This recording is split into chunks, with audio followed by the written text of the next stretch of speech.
অনেক সময় মনে করি যে দরজা বন্ধ করে দিলে, সুইচটা অফ করে দিলে আর বুঝি কেউ দেখে না, যে সবার চোখ ফাঁকি দেয়া গেল, একজনের চোখ ফাঁকি দেয়া যায় না। লা তুদরিকুল আবসার ওয়া হুয়া ইউদরিকুল আবসার ওয়া হুয়াল লাতীফুল খাবীর। আমরা যা বলি, যা করি, যা লিখি, সবকিছু রেকর্ডেড। সেদিন আপনি দেখবেন, ভালো করলেও দেখবেন, খারাপ করলেও আপনি দেখবেন।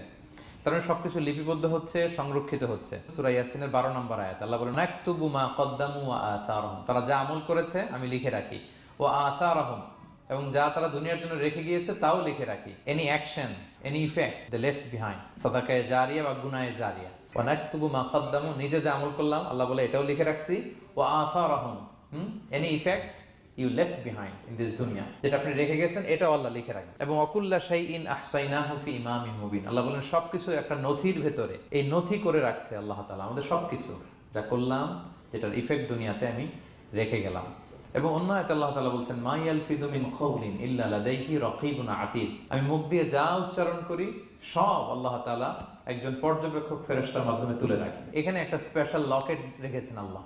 আল্লাহ বলেন ওয়াকুল্লা ইনসানিন আলজামনাহু তায়রাহু ফি উনুকিহি ওয়া নুখরিজু লাহু ইয়াওমাল কিয়ামাতি কিতাবান ইয়ালকাহু মানশুরা। প্রত্যেকের গ্রীবা লগ্নে আমি একটা স্পেশাল সিম কার্ডের মতো রেখেছি, যা বলো এখানে রেকর্ড হয়ে আছে, কিয়ামতের দিন আমি সব বের করে দিব। তাহলে পালানোর জায়গা আছে?